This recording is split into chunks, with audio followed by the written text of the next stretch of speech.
Hi friends, ഇന്ന് നമ്മൾ നമ്മുടെ മല്ലു സീരീസ് ചാനലിൽ റെഡി ഫോർ ലവിൻ്റെ രണ്ടാമത്തെ എപ്പിസോഡാണ് റിവ്യൂ ചെയ്യാനായിട്ട് പോകുന്നത്. ഇന്നത്തെ എപ്പിസോഡിൻ്റെ സ്റ്റാർട്ടിംഗ് സീനിൽ തന്നെ നമ്മുടെ ആ ഗ്രാൻഡ് ഉണ്ടല്ലോ, അവർ വന്നിട്ട് നമ്മുടെ സിയ അതുപോലെ തന്നെ ടാങ്ക് രണ്ടുപേരും പിടിച്ചിരുത്തിയിട്ട് സംസാരിക്കുന്നതിന് ശേഷം അപ്പോൾ നമ്മുടെ ടാങ്ക് പറയണം, എന്താ ഗ്രാൻഡ് ഇങ്ങനെ പറയുന്നത്, ഞങ്ങൾ രണ്ടുപേരും എങ്ങനെയാണ് ഒരു റൂമിനകത്ത് താമസിക്കുന്നത്, ഒരു പക്ഷേ ഞങ്ങളുടെ ഈ ഫ്രഷ്നെസ് ഒക്കെ പോയായിരുന്നു. അപ്പോൾ എടുത്തോണ്ട് ഗ്രാൻഡ് പറയണേ, എടി സിയ നീ പറയുന്നത് കേട്ടില്ലേ, അപ്പോൾ നിങ്ങൾ കല്യാണം കഴിച്ച് കുറച്ച് കഴിഞ്ഞാൽ നിന്നെ മടുക്കുമ്പോൾ കളഞ്ഞിട്ട് പോകുന്നൊക്കെയാണ് പറയുന്നത്. ഈ ചെറുക്കൻ്റെ സ്വഭാവം എന്താ ഇങ്ങനെയെന്നൊക്കെ പറഞ്ഞിട്ട് നമ്മൾ ടാങ്കിനെ നല്ലപോലെ അങ്ങ് വഴക്ക് പറയാം കേട്ടോ. മാത്രമല്ല നമ്മുടെ ഗ്രാൻഡ് പറയാണ്, സിയ നീ വേണം ഇവനെ എപ്പോഴും നിന്റെ കൂടെ കൊണ്ടു നടക്കാൻ, മനസ്സിലായോ, ഈ ചെറുക്കിന് ഇച്ചിരി കുരുത്തക്കേടൊക്കെ ഉണ്ട്, നീ അതൊക്കെ നോക്കിക്കോണേ എന്നൊക്കെ പറയാണ്. മാത്രമല്ല ടാങ്ക് പറയാണ്, ഇല്ല ഗ്രാൻഡ് അത് ശരിയാവത്തില്ല, പിന്നെ ഓഫീസിലൊക്കെ അറിഞ്ഞു കഴിഞ്ഞാൽ ഭയങ്കര വിഷയമാവും, ഞങ്ങളുടെ കല്യാണം ഒന്നും കഴിഞ്ഞിട്ടില്ലല്ലോ, അതുകൊണ്ട് എങ്ങനെ ശരിയാവുന്ന ഗ്രാൻഡ് ചോദിക്കുന്ന സമയത്ത് ഗ്രാൻഡ് പറയാണ്, ഓ മക്കളെ, ഇന്നത്തെ കാലത്തെ പിള്ളേരെ പറ്റി എനിക്ക് അറിയാത്തൊന്നുമില്ല, പിന്നെ വീട്ടിലെ കാര്യം വീട്ടിൽ, ഓഫീസിൽ ചെല്ലുമ്പോൾ അതിൻ്റെ രീതിക്ക് നിന്നാൽ മതി. മാത്രമല്ല നിന്റെ ഗ്രാൻഡ് പി ഞാനും തമ്മിൽ സ്നേഹിച്ച് കല്യാണം കഴിച്ച് ഓഫീസിൽ വെച്ച് തന്നെയായിരുന്നല്ലോ, അതൊന്നും പ്രശ്നമുള്ള കാര്യമില്ലെന്ന് ചോദിച്ച സമയത്ത് നമ്മുടെ ടാങ്ക് പറയണം, എന്നാൽ പിന്നെ ഗ്രാൻഡ്മയ്ക്ക് ഇപ്പം ഏകദേശം 10-20 വർഷത്തിന് മേലെയായി എൻ്റെ ഗ്രാൻഡ് മരിച്ചിട്ട്, വേറെ ഒരാളെ കല്യാണം കഴിച്ചിട്ടായിരുന്നോ, ഗ്രാൻഡ്മയെ കാണാനാണെങ്കിൽ നല്ല സുന്ദരിയായിരുന്നു, നല്ല കഴിവുണ്ടായിരുന്നു, പിന്നെ എന്താ ചെയ്യാൻ ഞാൻ ചോദിക്കുന്ന സമയത്ത് ഈ ഗ്രാൻഡ് പറയണം, എനിക്കത് ചെയ്യാമായിരുന്നു, പക്ഷെ നിന്റെ ഗ്രാൻഡ് പേയുടെ അത്ര നല്ല ആളെനിക്ക് കിട്ടിയില്ല, അതുകൊണ്ടാണ്. ഓക്കെ, ഇനി നിങ്ങളൊന്നും പറയണ്ട, ഞാൻ എന്തായാലും ഇന്ന് തന്നെ പോവാം. നമ്മുടെ സീയുടെ അടുത്ത് പറയണം, നീ എന്തായാലും ഇവിടെ നോക്കിയേക്ക്, എൻ്റെ കൊച്ചുമോനെ നോക്കിയേക്ക്, ഞാനിവിടെ എല്ലാ കാര്യങ്ങളും ഞാൻ നോട്ട് ചെയ്യുമെന്ന് പറഞ്ഞിട്ടാണ് പോകുന്ന സമയത്ത് വേറൊരു പണി കൂടി ഒപ്പിച്ചിട്ട് പോകുന്നത്. അവിടെ ഒരു വേലക്കാരി ആൻറ്റി ഉണ്ട്, അവരുടെ അടുത്ത് പറയണം, ഇവരുടെ ഈ രണ്ടുപേരുടെ മേലൊരു കണ്ണ് വെച്ചോണം, എന്ത് കാര്യം ഉണ്ടെങ്കിലും അപ്പം എന്നെ അറിയിക്കണേന്ന് പറഞ്ഞിട്ടാണ് പോകുന്നത്. ഇനി നമ്മുടെ സിയും അതുപോലെ തന്നെ നമ്മുടെ ടാങ്കോട് റൂമിൽ കയറാതെ എങ്ങനെയെങ്കിലും മാറിയിരിക്കാൻ നോക്കുന്ന സമയത്താണ് ഇവർക്ക് ഒരു കാര്യം മനസ്സിലാവുന്നത്. അവിടെ ഒരു മോണിറ്റർ സെറ്റ് ചെയ്ത് വെച്ചിട്ടാണ് ഇവർ ഗ്യാൻമ വഹിക്കുന്നത്, വേറെ ഒന്നുമില്ല, എന്ന് രാത്രി ഇവർ കറക്റ്റ് സമയത്ത് റൂമിൽ പോകുന്നുണ്ടോ എന്ന് അറിയാൻ വേണ്ടിയിട്ട് ഒരു മോണിറ്ററൊക്കെ സെറ്റ് ചെയ്യുന്നുണ്ട്, അതുകൂടെ ഗ്രാൻഡ്മയ്ക്ക് ഇവരെ കണ്ട് സംസാരിക്കാനൊക്കെ പറ്റും. അപ്പോൾ ഗ്രാൻഡ് പറയണം, മക്കളെ സമയമായി റൂമിൽ പോകുന്നു പറഞ്ഞിട്ട് എല്ലാ ഇൻസ്ട്രക്ഷൻസും കൊടുക്കുമ്പോൾ ഇവർ റൂമിൽ കയറും കേട്ടോ. എന്നിട്ട് അവർ റൂമിൽ ചെല്ലുന്ന സമയത്താണെങ്കിൽ ഫസ്റ്റ് നൈറ്റിനൊക്കെ സെറ്റ് ചെയ്ത് വെക്കത്തില്ല, അതുപോലെ സെറ്റ് ചെയ്ത് വെച്ചേക്കും. മാത്രമല്ല നല്ല വില കൂടിയ ഡ്രസ്സ് അവിടെ ഇട്ടുണ്ട്. അപ്പോൾ ഇത് കണ്ടുകൊണ്ടേ നമ്മൾ സി ആണെങ്കിൽ നേരെ അത് ചെന്നിട്ട് അതിൻ്റെ സൗന്ദര്യമൊക്കെ നോക്കിയിട്ട് ഇവനെ ഇറിറ്റേറ്റ് ചെയ്യാനായിട്ട് ഇവൻ്റെ മുന്നേ കൊണ്ടുപോയി കാണിക്കുക. അപ്പോൾ ഇവന് ദേഷ്യം വന്ന് ഇവൻ വലിച്ചെറിയുന്ന സമയത്ത് അവളത് വേഗം എടുക്കുകയാണ്. എന്നിട്ട് പറയുകയാണെങ്കിൽ ഇത്രയും ബ്രാൻഡഡ് ആയ സാധനം ഇപ്പോൾ മറിച്ച് വിറ്റാൽ പോലും സെക്കൻഡ് ഹാൻഡ് മാർക്കറ്റിൽ എത്ര വില കിട്ടുമെന്നറിയോ, ഇത് ഞാൻ എന്തായാലും കൊടുത്ത് പൈസ ആക്കാൻ പോകാമെന്ന് പറഞ്ഞിട്ട് അവൾ അതൊക്കെ എടുത്ത് നോക്കിക്കൊണ്ടിരിക്കാം.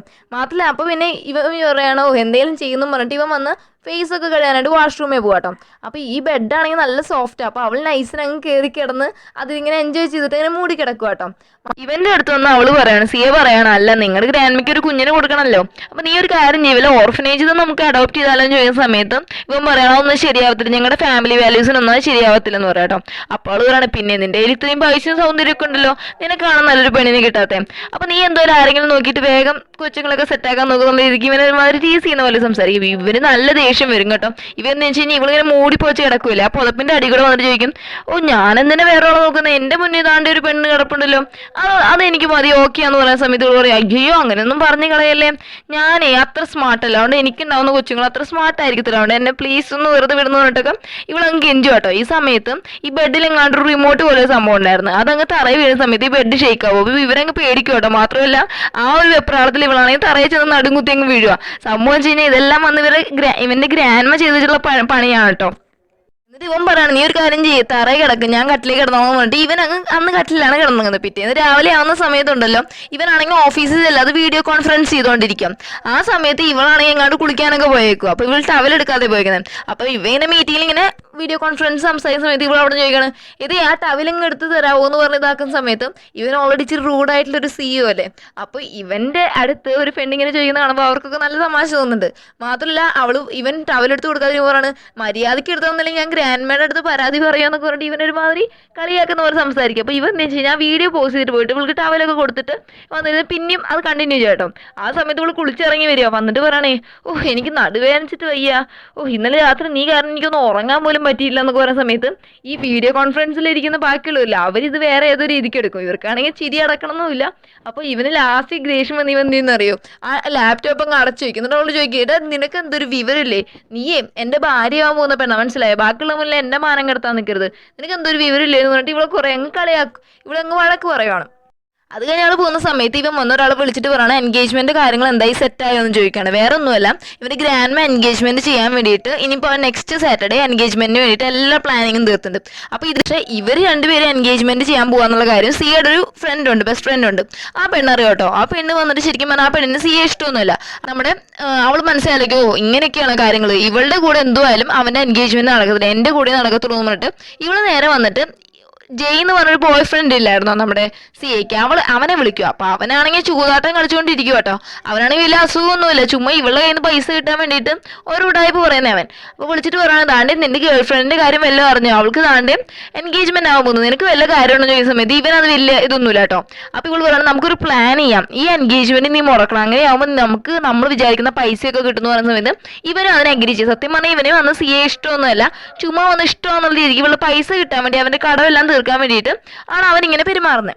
അങ്ങനെ അന്ന് ആ ഒരു എൻഗേജ്മെന്റ് ഡേയും വരും കേട്ടോ. അപ്പൊ എൻഗേജ്മെന്റ് ഡേക്ക് കുറെ ആൾക്കാരൊക്കെ ഫംഗ്ഷന് വിളിച്ചിട്ട് വന്നിട്ടുണ്ട്. പക്ഷെ നമ്മുടെ സിയും ടാങ്ങും വന്നിട്ട് അവർ അങ്ങോട്ടും ഇങ്ങോട്ടും ചിരിച്ചുകൊണ്ട് സംസാരിക്കുന്നത്. പക്ഷെ അങ്ങോട്ടും ഇങ്ങോട്ടും ശരിക്കും പറഞ്ഞാൽ വഴക്കുണ്ടാകും. പക്ഷെ കാണുന്നവർ വിചാരിക്കുന്നത് ഇവരങ്ങ് ഭയങ്കര ഹാപ്പി കപ്പിൾസ് ആണ്. മാത്രമല്ല അങ്ങനെ ഇങ്ങോട്ട് കൊടുക്കുക കേട്ടോ. അപ്പൊ റിംഗ് ആണെങ്കിൽ ഒരു കുഞ്ഞു റിംഗ്. അപ്പോൾ നമ്മുടെ സിയെ വന്നിട്ട് ചിരിച്ചുകൊണ്ട് വന്നിട്ട് പിന്നീട് ചോദിക്കുകടാ നിനക്ക് വേറെ റിംഗ് ഒന്നും കിട്ടിയില്ല, നീ ആണെങ്കിൽ വലിയ സിയെ ഭയങ്കര കോടീശ്വരനാണല്ലോ, ഇതൊരു കുഞ്ഞു ഡയമണ്ട് റിംഗ് ആണ് എനിക്ക് വാങ്ങിച്ചത്, ഇങ്ങനെയൊക്കെയാണോ വാങ്ങിച്ചെടുക്കുന്നത് ചോദിക്കുമ്പോൾ ഇവൻ പറയണേ അത് നീ എൻ്റെ ശരിക്കുള്ള വൈഫ് ആകുമ്പോൾ വേണമെന്നല്ല, എനിക്ക് ശരിക്കുള്ള വൈഫ് വരുന്ന സമയത്ത് അവൾക്ക് ഞാൻ വലിയ റിംഗ് തന്നെ വാങ്ങിച്ചെടുക്കുന്നു പറഞ്ഞിട്ട് ഇവളെ കളിയാക്കിയിട്ട്. പക്ഷേ ഇവർ വന്ന് പുറത്തുള്ളവർ കാണുമ്പോൾ ഇവർ നല്ല ചിരിച്ചുകൊണ്ടാണ് സംസാരിക്കുന്നത്. അപ്പോൾ അവർ വിചാരിക്കുന്നത് ഇവരെന്താണ്ട് കപ്പിൾസിന്റെ ടോക്കാണ് സംസാരിച്ചുകൊണ്ടിരിക്കുന്നത് വിചാരിക്കുന്നത്. പക്ഷെ നമുക്കെല്ലാം അറിയും ഇവർ വഴക്കൂടാണ്. അവസാനം കിസ് ചെയ്യുന്ന സീനാവട്ടെ, കിസ് ചെയ്യുന്ന സീനെ എല്ലാവരും എൻകറേജ് ചെയ്യുക, കിസ് ചെയ്യുന്ന പറയുന്ന സമയത്ത് ഇവനിവിടെ നേരിട്ട് കിസ് ചെയ്യാൻ പറ്റത്തില്ല. അപ്പം നേരെ പിടിച്ച് തിരിഞ്ഞിട്ട് ബാക്കിലോട്ട് തിരിഞ്ഞു നിന്നിട്ടാണ് കിസ് ചെയ്യുന്നത്. പക്ഷെ വെച്ചാൽ കിസ് ചെയ്യത്തില്ല, പകരം ഫേസ് ടു ഫേസ് ആണ് നോക്കുന്നത്. ലാസ്റ്റ് ഇവർ അംബാസിഡറായി നിൽക്കുന്ന സമയത്ത് നമ്മുടെ മറ്റേ പെണ്ണുണ്ടല്ലോ, ആ പെണ്ണ് വന്നിട്ട് കൂടെ വന്നിട്ടുള്ള ആ ചെറുക്കൻ്റെ അടുത്ത് പോകാൻ പറയുവാണ്. മീൻസ് ഇവൻ്റെ ബോയ് ഫ്രണ്ട് ജയിൻ്റെ അടുത്ത് പോകാൻ പോയി. പക്ഷെ അപ്പോഴേക്കും അവനെ ആരാണ്ട് വിളിച്ചുകൊണ്ട് പോയതുകൊണ്ട് ആ കാര്യം നടക്കാതിരിക്കുകയാണ്. അപ്പം നമ്മുടെ സെയിം ചെറുക്കൻ കാണുന്നുണ്ട്, ആ ചെറുക്കൻ്റെ പേര് ബിന്നെന്നാണ്. അപ്പോൾ അവൻ ആലോചിക്കുകയാണ് ദൈവമേ ഈ ലോകത്ത് രണ്ടുപേരും കാണാൻ ഇത് ഒരേപോലെ ഇരിക്കുമെന്ന് അവൻ ആലോചിച്ചുകൊണ്ട് നിൽക്കുക കേട്ടോ. മാത്രമല്ല എൻഗേജ്മെന്റ് ഒക്കെ കഴിഞ്ഞല്ലോ. അപ്പോൾ വന്നിട്ട് ഈ ഫ്രണ്ട് പെണ്ണില്ലേ അവള് വന്നിട്ട് നമ്മുടെ സിയെ വിളിച്ചോണ്ട് പോകാട്ടോ. എന്നിട്ട് പറയാണ് നിങ്ങൾ ഇത് രണ്ടുപേരും എൻഗേജ്മെന്റ് ചെയ്തിരിക്കുന്നു, നിനക്കൊരു കാര്യം അറിയോ, നീ ഇപ്പം എൻഗേജ്മെന്റ് ചെയ്ത ആളെ എൻ്റെ ബോയ് ഫ്രണ്ടാന്ന് പറയാം. അപ്പോൾ നമ്മുടെ സിയെ വന്ന് ഞെട്ടു കേട്ടോ. മാത്രമല്ല ഇവള് പറയണം അന്ന് ശരിക്കും പറഞ്ഞാൽ ഞാൻ നിനക്കും ജയിക്കും വേണ്ടിയിട്ടാണ് റൂം അറേഞ്ച് ചെയ്തത്, പക്ഷെ എൻ്റെ കയ്യിൽ 2 റൂം കാർഡ് ഉണ്ടായതുകൊണ്ട് തെറ്റിപ്പോയതാ, ശരിക്കും പറഞ്ഞാൽ മാറിപ്പോയതാന്ന് പറഞ്ഞുകൊണ്ടിരിക്കുന്ന സമയത്ത് കറക്റ്റ് അങ്ങോട്ട് നമ്മുടെ ടാങ് വരുവാണ്. എന്നിട്ട് പറയണേ നിന്റെ കയ്യിൽ 2 റൂം കാർഡ് ഇല്ലായിരുന്നല്ലോ, ഒറ്റ ഒരെണ്ണേ ഉള്ളായിരുന്നു, നീ ശരിക്കും പറഞ്ഞാൽ എന്നെ സിയെയും കൂടി കുടുക്കിയതല്ലേ എന്ന് ചോദിക്കണം. അപ്പോൾ നമ്മുടെ ഈ പെണ്ണ് വന്നതൊന്നും സമ്മതിച്ചു തരുന്നില്ല കേട്ടോ. എടുത്തുകൊണ്ടേ നമ്മുടെ ടാങ് വന്ന അന്നുണ്ടായ CCTV ഫുട്ടേജ് ഓൾറെഡി ഒപ്പിച്ചു വെച്ചിട്ടുണ്ട്, അത് എടുത്ത് ഇവൾക്ക് കാണിച്ചു കൊടുക്കണം. അപ്പോഴാണ് അന്ന് നടന്ന കാര്യങ്ങളെല്ലാം നമുക്ക് മനസ്സിലാവുന്നത്. അന്ന് ആക്ച്വലി വന്നതാണെന്ന് എന്താണെന്ന് വെച്ച് കഴിഞ്ഞാൽ ഇവൾക്ക് നമ്മുടെ ടാങ്ങിൻ്റെ കൂടെ 1 നൈറ്റ് സ്റ്റാൻഡിന് വേണ്ടിയാണ് ഇവൾ ഈ പരിപാടി ചെയ്തേക്കുന്നത്. അന്ന് വന്ന അലക്സ് ഇല്ല ജ്വല്ലറി ഡിസൈൻ, അവനും ഇവളും അതുപോലെ തന്നെ നമ്മുടെ ടാങ്ങും കൂടി എന്തോ ഒരു ബിസിനസ് കാര്യങ്ങളെല്ലാം സംസാരിക്കാൻ വേണ്ടിയാണ് ആ ഒരു ക്ലബ്ബിൽ വന്നിരുന്നത്.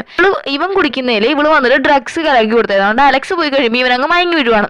എന്ന് വെച്ചാൽ അവന് ഇച്ചിരി സെക്ഷൽ ഫാൻറ്റസിക്ക് വരുന്ന പോലെയുള്ള ഒരു മെഡിസിനാണ്, അവൻ ഡ്രഗാണ് കലക്കി കൊടുത്തേക്കുന്നത്.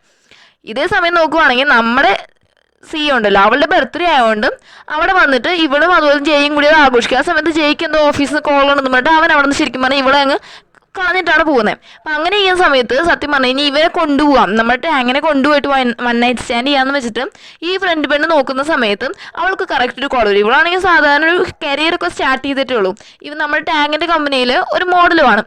അപ്പോൾ കോൾ വന്നിട്ട് പറയണം നിങ്ങൾക്ക് വലിയൊരു ഷോയിൽ ഒരു മോഡലായിരിക്കാൻ ചാൻസ് എന്ന് പറയുന്ന സമയത്ത് ഇവൾക്കത് റിജക്റ്റ് ചെയ്യാൻ പറ്റത്തില്ല. കാരണം ആ ഒരു ഷോയിൽ പങ്കെടുത്ത് നല്ലപോലെ വരുവാണെങ്കിൽ ഇവളുടെ കരിയർ നല്ലപോലെ ഗ്രോ ചെയ്യും. അപ്പോൾ ഇവളെന്താ വെച്ച് കഴിഞ്ഞാൽ ടാങ്കിൻ്റെ കൂടെ ഇനിയിപ്പോൾ ആരെങ്കിലും പോകണം, അല്ലെങ്കിൽ വല്ല സ്ട്രേഞ്ചേഴ്സിൻ്റെ കൂടെ അവൻ എന്തെങ്കിലും ചെയ്ത് കഴിഞ്ഞാൽ ഭയങ്കര പണിയാവുമല്ലോ. അതുകൊണ്ട് ഇവള് ശരിക്കും പറഞ്ഞാൽ സിയെ പോയി കണ്ടിട്ട് അതാണ് നിനക്കും ജയിക്കും കൂടി ഞാൻ റൂം അറേഞ്ച് ചെയ്തെന്ന് പറഞ്ഞിട്ട് അവൾക്കും ഡ്രഗ്സ് കലക്കിയിട്ട് അവളെ കൊണ്ടുപോയിട്ട് റൂമിലാക്കുന്ന തന്നെ ഈ പെണ്ണാണ്. അപ്പോൾ ഇതെല്ലാം അറിയുന്ന സമയത്ത് സിയയ്ക്കാണ് സഹിക്കാൻ വയ്യ. അപ്പോൾ സിയെ പറയുന്നത് ഇത് എന്തോ ഒരു മിസ്അണ്ടർസ്റ്റാൻഡിങ് എന്ന് പറയുന്ന സമയത്ത് നമ്മുടെ ടാങ്ക് പറയണം ഒരു മിസ്അണ്ടർസ്റ്റാൻഡിങ്ങും ഇല്ല, ഇങ്ങനെയൊക്കെയാണ് ഒരു ഫ്രണ്ട് ചെയ്യുന്നതെന്ന് പറഞ്ഞിട്ട് അവനും പറയും. മാത്രമല്ല ഈ പെണ്ണ ലാസ്റ്റ് അവള് ഇത് പറയണം അതേടി ഞാൻ അങ്ങനെ തന്നെ ചെയ്യും, കാരണം വെച്ച് കഴിഞ്ഞാൽ വല്ല സ്ട്രേഞ്ചേഴ്സിൻ്റെ കൂടെ പോകുന്നേക്കാളും ഭേദമില്ല നിന്റെ കൂടെ എന്ന് പറയുന്ന സമയത്ത് സിക്ക് സഹിക്കുന്നില്ല കേട്ടോ. അപ്പോൾ സി പറയണം നീ ചീറ്ററാടി, നീ എന്നെ ഇത്രയും ചതിച്ച്, നീ ഇനി ഒരിക്കലും എൻ്റെ ഫ്രണ്ടിലെന്ന് പറയുന്ന സമയത്ത് ഇവള് വന്ന് സിയുടെ അടുത്ത് കയർക്കാൻ പോകണം. അപ്പോൾ എടുത്തോണം നമ്മൾ ടാങ്ക് വന്ന് സെക്യൂരിറ്റീസിനെ വിളിക്കുക. മാത്രമല്ല ഈ പെണ്ണിനെ ആ ജോലിയിൽ നിന്ന് ഇവരുടെ കമ്പനിയിൽ നിന്ന് തന്നെ പിരിച്ചു വിടുകയാണ്. ഈ മോഡലിൻ്റെ സ്ഥാനത്ത് നീ എൻ്റെ കമ്പനിയിൽ വരേണ്ട ആവശ്യമില്ല, നീ അത്രയും വൃത്തികെട്ടവളാടി എന്ന് പറഞ്ഞിട്ട് അവൾ എവിടെ നിന്ന് പറഞ്ഞു വിടുവാണ്. സിയും ടാങ്കും കൂടി സംസാരിക്കുക. അപ്പോൾ ടാങ്ക് പറയാണ്, സോറി ഞാൻ നിന്നെ കുറേ വഴക്ക് പറഞ്ഞു, എൻ്റെ ഭാഗത്ത് തെറ്റുണ്ട്, നീ ഒരു വിക്ടിമാന്നുള്ള കാര്യം എനിക്ക് ഇപ്പോഴാണ് മനസ്സിലായെന്ന് പറയാം. അപ്പോൾ സിയെ പറയാണ്, സത്യം പറഞ്ഞാൽ ഞാനാണ് ആദ്യം സോറി ചോദിക്കേണ്ടത്, കാരണം നീ പറഞ്ഞപ്പോൾ ഞാൻ വിശ്വസിച്ചില്ല. പക്ഷേ ഒരു പെണ്ണ് നിന്റെ കൂടെ ഇരിക്കാൻ വേണ്ടിയിട്ട് ഇത്രയും വൃത്തിയായിട്ട് കാര്യങ്ങൾ ചെയ്യുന്നു ഞാൻ ഒരിക്കലും വിചാരിച്ചില്ല. അവിടെ നീ അത് എൻ്റെ അടുത്ത് ചൂടായാലും ഒരു തെറ്റുമില്ലെന്ന് പറഞ്ഞിട്ട് അവർ അങ്ങോട്ടും ഇങ്ങോട്ടും എൻകറേജ് ചെയ്യുക. മാത്രമല്ല ഇവൻ ഇച്ചിരി സാഡ്. അപ്പോൾ പറയാൻ നിനക്കൊരു കംഫർട്ടിങ് ഹഗ് തരാമെന്ന് പറഞ്ഞിട്ട് ഇവനെ ഹഗ് ചെയ്യുക കേട്ടോ. ആ സമയത്ത് ഇവൻ പറയുന്നത് നിനക്കൊരു സർപ്രൈസും കൂടി അതും കൂടി കാണിച്ചു തരാമെന്ന് പറഞ്ഞിട്ട് ഇവളെ കൊണ്ടുവന്ന് വേറെ അങ്ങോട്ടുമല്ല, ഇവളുടെ ബോയ് ഫ്രണ്ടിനെ കാണിക്കാനാണ്, ജയനെ കാണിക്കാനാണ്. അവിടെ ചെല്ലുന്ന സമയത്ത് ഇവൻ പറയണം, നീ ഒന്നും മിണ്ടരുത്, ഇവിടെ നിന്ന് അവൻ എന്താ പറയുന്നത് കേട്ടോന്ന് പറഞ്ഞിട്ടും നമ്മുടെ ടാങ് അവിടെ നിന്ന് വരുവാണ്. വേറെ ഒന്നുമല്ല, നമ്മളെ ജയും അതുപോലെ തന്നെ ഈ ഫ്രണ്ട് പെണ്ണുമില്ല, അവർ രണ്ടുപേരോട് സംസാരിക്കണം. അപ്പോൾ ഈ ഫ്രണ്ട് പെണ്ണ് ചോദിക്കണം, നീ എന്താടാ എൻഗേജ്മെന്റ് സ്റ്റോപ്പ് ചെയ്യാൻ വരാഞ്ഞെന്ന്. അപ്പോൾ എടുത്തോണ്ട് ജയ് പറയണം, ഞാൻ എന്തിനാ വരുന്നത്, എനിക്ക് തരേണ്ട പൈസ എല്ലാം തരാമെന്ന് ടാങ് എനിക്ക് വാക്ക് വന്നിട്ടുണ്ട്, എൻ്റെ അടുത്ത് അഗ്രി ചെയ്തിട്ടുണ്ട്. അവിടെ ഞാനിനിപ്പോൾ എൻഗേജ്മെന്റ് നിർത്തേണ്ട കാര്യമില്ല, എനിക്ക് ജീവിക്കാൻ, ഇനി ജോലി ചെയ്യാതെ ജീവിക്കാനുള്ള പൈസ അവൻ തന്നോളും, എൻ്റെ കടവും തീരും, എനിക്കിനി ലാവിഷായിട്ട് ഒരു പണിക്കും പോകാതെ ജീവിക്കാമെന്ന് പറയാം. അപ്പോൾ എടുത്തോണ്ട് ഈ പെണ്ണ് ചോദിക്കും, അപ്പം നിനക്ക് ആ പെണ്ണിനോട് യാതൊരു സ്നേഹവും ഇല്ലെന്ന് ചോദിക്കുന്ന സമയത്ത് അവൻ പറയണം, ഞാൻ സത്യം പറയല്ല, അവളുടെ പൈസയ്ക്ക് വേണ്ടി സ്നേഹിച്ച, അവളെ കൊണ്ട് വേറെ ഉപകാരമൊന്നും ഉണ്ടായിട്ടില്ല. മാത്രമല്ല ആ പൈസ ഉണ്ടെങ്കിൽ എനിക്ക് എത്ര പെണ്ണുങ്ങളുടെ കൂടെ പോകാം, ഇവളുടെ ആവശ്യമില്ലല്ലോ എനിക്കെന്ന് പറയുന്ന സമയത്ത് നമ്മുടെ സിയയ്ക്ക് നല്ല ദേഷ്യം വരും കേട്ടോ. അവളാണെങ്കിൽ വേഗം വന്നവൻ്റെ ചെവിക്കൽ നോക്കി പറഞ്ഞാൽ പൊട്ടിക്കുക. ആ സമയത്ത് സത്യം പറഞ്ഞാൽ ഈ ഫ്രണ്ട് കാര്യം അവിടെ നിന്ന് മുങ്ങുവാണ്, ഇവർ തമ്മിൽ എന്തെങ്കിലും ആയിക്കോട്ടെ എന്നുള്ള രീതിക്ക്. അപ്പം ഇവൻ വന്നിട്ട് പിന്നെ ഇതാക്കാൻ നോക്കുക കേട്ടോ, നിന്റെ ലൈഫിന് വേണ്ടിയല്ലേ, നിനക്ക് ബെറ്റർ ആവാൻ വേണ്ടിയല്ലേ എന്ന് പറയുന്ന സമയത്ത് ഇവള് പറയാണ്, എൻ്റെ ഒരു ബെറ്ററിന് വേണ്ടിയല്ല, നീ എന്നെ ഒരിക്കലും സ്നേഹിച്ചില്ലെന്ന കാര്യം എനിക്ക് മനസ്സിലായി, നിങ്ങൾ സംസാരിച്ച് മൊത്തം ഞാൻ അവിടെ നിന്ന് കേട്ട്, ഇനി നീ ഒന്നും പറയണ്ടാടാന്ന് പറയുന്ന സമയത്ത് ഇവൻ വന്നിട്ട് ഇവളുടെ അടുത്ത് കാര്യത്തിൽ സംസാരിച്ച് നിൽക്കും. ആ സമയത്ത് കറക്റ്റ് ടാങ് അവിടെ നിന്ന് വന്നിട്ട് കോട്ടിട്ട് കൊടുക്കും. എന്നിട്ട് പറയാം, നീ കാറിൽ പോയി വെയിറ്റ് ചെയ്യും, ബാക്കിയെല്ലാം ഞാൻ ഡീൽ ചെയ്തോളാം എന്ന് പറഞ്ഞിട്ട് സി അവിടെ നിന്ന് പറഞ്ഞു വിടും കേട്ടോ. എന്നിട്ട് ഇവൻ്റെ അടുത്ത് പറയണം, നീ ചെയ്ത എല്ലാ കള്ളത്തരങ്ങളും ഞാൻ കണ്ടുപിടിച്ചിട്ടുണ്ട്, നീ എന്താ എല്ലാ ലോണിനും എൻ്റെ വൈഫിനെയാണല്ലോ നീ ഗ്യാരണ്ടിയായി വെച്ചേക്കുന്നത്, ഇതിനുള്ള എല്ലാ കാര്യങ്ങളും ക്ലിയറൻസ് ആയിട്ടുള്ള ആ സർട്ടിഫിക്കറ്റ് എല്ലാം കൊടുത്തിട്ട് പറയാണ്, നീ ഇനി എൻ്റെ വൈഫിൻ്റെ ലൈഫിൽ കയറി കളിക്കാൻ വന്നു കഴിഞ്ഞാൽ നിനക്ക് പോലീസിൽ ഞാൻ പിടിപ്പിക്കും, കാരണം നീ ചെയ്തത് ഏറ്റവും വലിയ ചീറ്റിങ്ങാന്ന് പറഞ്ഞിട്ട് ഇവനെ ഭീഷണിപ്പെടുത്തി വിടുക കേട്ടോ. അപ്പോൾ അവനൊന്നും പറയാൻ പറ്റത്തില്ല. എന്നിട്ട് ഇവൻ ചെന്ന് നോക്കുന്ന സമയത്ത് ഇവള് വന്ന് സത്യം പറഞ്ഞാൽ ഇതെല്ലാം കേട്ടോണ്ട് ഒരു കസാരയുടെ കീഴിൽ ഇരുന്നുകൊണ്ടിരിക്കും കേട്ടോ. അപ്പോൾ ഇവൻ ചോദിക്കണം, നീ എന്താടി പോവാൻ, ഞാൻ ഇവിടെ തന്നെ ഇരുന്നേന്ന് ചോദിക്കുന്ന സമയത്ത് ഇവൾക്കാണെങ്കിൽ സങ്കടം സഹിക്കാൻ വയ്യ, കാരണം അവൾ അത്രയും സ്നേഹിച്ചതായിരുന്നു ആ ബോയ് ഫ്രണ്ട്, പക്ഷെ അവൻ അവളെ ചീറ്റ് ചെയ്തില്ലേ. അപ്പോൾ അവൻ പറയണം, നീ ഇങ്ങനെ ഇരുന്ന് പട്ടിണി ഒന്നും കിടന്ന് കാര്യമില്ല, വാ നമുക്ക് പോയി നല്ല ഫുഡ് എല്ലാം കഴിക്കാമെന്ന് പറയുന്ന സമയത്ത് ഇവള് പറയണം, അയ്യോ ഫുഡൊന്നും വേണ്ട, എനിക്ക് ഇച്ചിരി കുടിക്കാൻ എന്തെങ്കിലും മതി, വൈൻ ആയാലും ചോദിക്കുന്ന സമയത്ത് പറയും, വൈനൊക്കെ തരാം, പക്ഷെ നിനക്ക് നിന്നെ കൺട്രോൾ ചെയ്യാൻ പറ്റുമെന്ന് ചോദിക്കുന്ന സമയത്ത് ആൾ പറയും, ഓ ഇന്നലെ ഞാൻ മാത്രമായിരുന്നു പ്രശ്നം ഉണ്ടാക്കിയത്, നിങ്ങളൊരു പ്രശ്നം ഉണ്ടാക്കിയില്ലേന്ന് ചോദിക്കുന്ന സമയത്ത് പറയണം, ശരി എന്നാൽ വൈൻ കഴിക്കാൻ വാന്ന് പറഞ്ഞ് പോവാണ്. ഈ സീനോട് കൂടിയാണ് നമ്മുടെ ഇന്നത്തെ എപ്പിസോഡ് ഇവിടെ അവസാനിക്കുന്നത്. ഓക്കെ ഫ്രണ്ട്സ്, നിങ്ങൾക്ക് ഈ വീഡിയോ ഇഷ്ടപ്പെട്ട ലൈക്ക് ചെയ്യാനും ഷെയർ ചെയ്യാനും സബ്സ്ക്രൈബ് ചെയ്യാനും മറക്കില്ല. മാത്രമല്ല നെക്സ്റ്റ് ഒരു വീഡിയോ ആയിട്ട് വരുന്നതായിരിക്കും. Bye bye.